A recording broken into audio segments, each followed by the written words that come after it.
Heyo, what's going on, all you beautiful people? It's your number one boy, GeorgyGeorge back up here, and today we're playing Grand Theft Auto Story Mode. Now I was thinking we will change up things a little bit, since there are 100 Let's Plays of Grand Theft Auto Story Mode, so I thought, hey, I just do the Story Mode, but with a native trainer installed. Now I'm sure there are 100 videos of this also, but I have to admit something. I just thought it's a cool idea, so I thought I'm just getting into this. Now we're stealing at the North Yankton Bank right now with our boys Michael, Trevor and that guy I forgot the name from. Now the security guard thought it's a clever idea to grab me and put a gun to my head. Unfortunately, he doesn't know that my boy Trevor over there with the machine gun is gonna absolutely blow a hole inside his head right now. See? That's what I thought. We blast open the door and I decide to blow away all the cop cars with my grenade launcher, which is pretty much fun, and Rockstar Games definitely didn't think about that an idiot like me will come over and start doing stuff like this to their story mode. Now me and the gang, we get in our getaway vehicle and talk about how fucked up this whole situation is and that we will get wrecked by the cops if they catch us. Our driver unfortunately is getting shot and I have to take the steering wheel and drive us out of this misery. Getting absolutely train wrecked by a train was definitely not in my plan and probably not in the other guys' plan, but hey, no one said that you need to run from the cops and be fast. I mean, you probably should be fast, but still not as fast as those guys were going, cause that's always bad. Our buddy here is getting a shot straight into his ice cold heart, and Michael is a stupid idiot and trying to stay there and help him, which is dumb because he's gonna get shot now too. See? Doesn't work that way, Michael, I'm sorry buddy. I'm starting to play Trevor and get out my compact grenade launcher and absolutely start blasting away those police officers. After a long and annoying cutscene, I'm playing now Franklin, a guy from the hood who is trying to get out of it but is stuck in a job which is repossessing cars. Horrible story, I know, what a terrible job these days. I start now racing my good friend Lamar, and my girlfriend just came in and asked me again if I'm pretending to be a fake cop and bullying online kids. I told her no, I'm trying to become a gangster and a rich one. She told me then that she should have listened to her dad and left the room very angry. Lamar crashes into me and makes me kill those aliens, which is very terrible because I actually like aliens. I think they're much cleverer than us humans, but unfortunately still didn't visit us because they're probably scared of us or either think that we're absolute freaks and just don't want to have anything to do with us. It's that simple mostly. After a long and intense race, I should actually get rid of the cops, but how good that I have a trusty little native trainer to make me disable the wanted level so I don't need to run away from the cops. Damn, I wish I would actually had this once I started playing Grand Theft Auto 5. It would have been a lot more easier for me to pull stuff like this off. After I pulled up these cars to my boss, I decided to drive home in my brand new Dodge Charger and give Lamar a ride home. I'm telling him also here right now that he's my absolute homie and I would love if he would take me to his home for once so we could play PlayStation and eat snacks for the whole day. I also played a little bit around with the character customization on the simple native trainer, and I have to admit, if anyone can pull off a pullover, a lucha libre mask, cargo pants and an oxygen tank, it's definitely me. Then get told by my good friend Simeon and boss that I will become employee of the month, which is not hard since considering only 3 people are actually working here and one of them is me. He tells me I need to repossess a bike for him and Lamar hits me up with something like this. Hey, you still rolling with that old raggedy ass hair?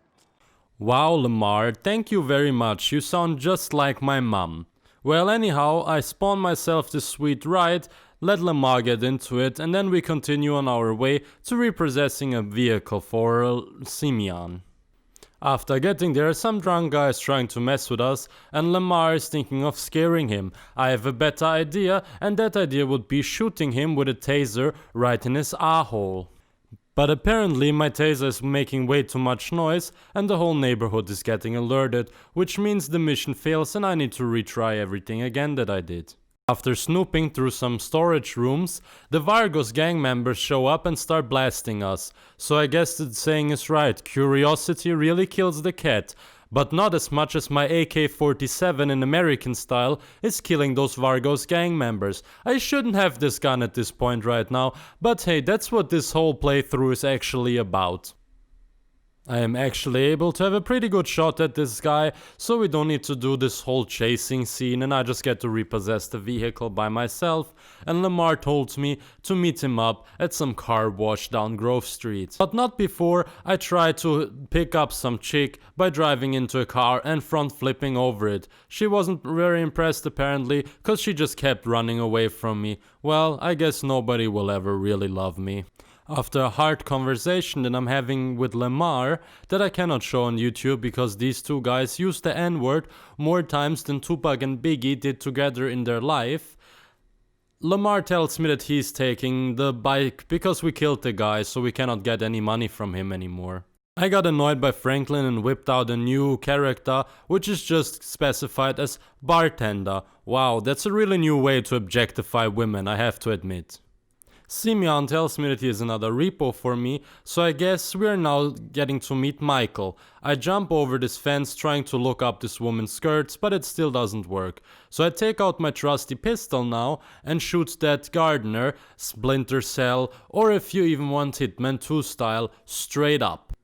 Some would say this was probably over the top, but hey, I take my repossessing job very seriously, and if Mr. Simon needs the car back, then I'm gonna get it to him. Although this kid legit just bought it 3 hours ago and there is no way that he can be behind his payment at all. After sneaking into the house Assassin's Creed style, I decide to take the car and drive it to Simeon. I try to not damage anything on the car, but hey, who am I to do anything? I don't even have a driver's license, to be quite honest. Now Michael comes up from the back like a creepy and is telling me that he has a 9mm gun to my head. I hope it's just a real gun and not his 9mm that he's actually ragging down in his pants. He tells me to drive the car right to the front window of the store and then continues on beating up Mr. Simon. Well, I guess this is really what you can call a calm and composed guy. Back in the house, Franklin shows up, which is weird because I can't remember to telling him where I lived, so it's actually a little bit creepy and really freaking me out right there. When I wanted to grab some drinks with Franklin, my son Jimmy called and told me that he's stuck on a boat where some gangbangers are trying to kidnap him and steal the boat. Wow, I wish I would have a son like that. Me and Franklin are getting in the car to try and save my dumbass son from being killed and kidnapped by some gangsters. And yes, you can see that it's snowing right now. I thought this will be a much more chilled and better situation when it's Christmassy and snowing. It will really be a lot of wholesome in here. Anyways, Franklin hops on the boat in the try to reach my son. Well, which is kinda going good, except that there are some bad people who are trying to push Franklin. Anyways, Franklin manages to mess all those guys up, and my son, that stupid fucking idiot, is getting caught on the sail of the yacht. I am trying to save him, but there's a post car, and he is falling straight onto my car, which means he broke all of his muscles, all of his bones, and everything in his body that would keep him alive, and he just died, so we had to retry again.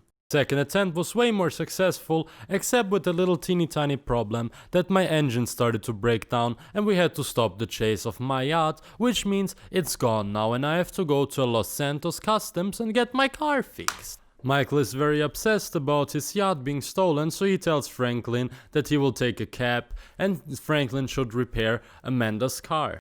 I then decided it for sure much better if I also upgrade the car, since I was spawning myself enough money to buy the whole of Los Santos. I decided to make the weather to rain while driving this yellow convertible now, just because so that no one can see that I'm crying after I saw what a fucking disappointment I was for Michael and the car breaking down and not getting back the yacht. I just thought so no one sees that I'm crying my eyes out right now. After dropping off Jimmy, Michael's son, I decided that it's definitely enough for today and I will start crying. Also, my girlfriend is keep calling me the whole time and telling me I should actually start doing something better with my life instead of just sitting around the whole day and playing video games. Well, I guess that's it, buddy. Thank you very much for watching. If you enjoyed it, please leave a like, subscribe, don't subscribe. It's cool you'll not miss any of my videos. Big buddy high five, big thank you, and goodbye.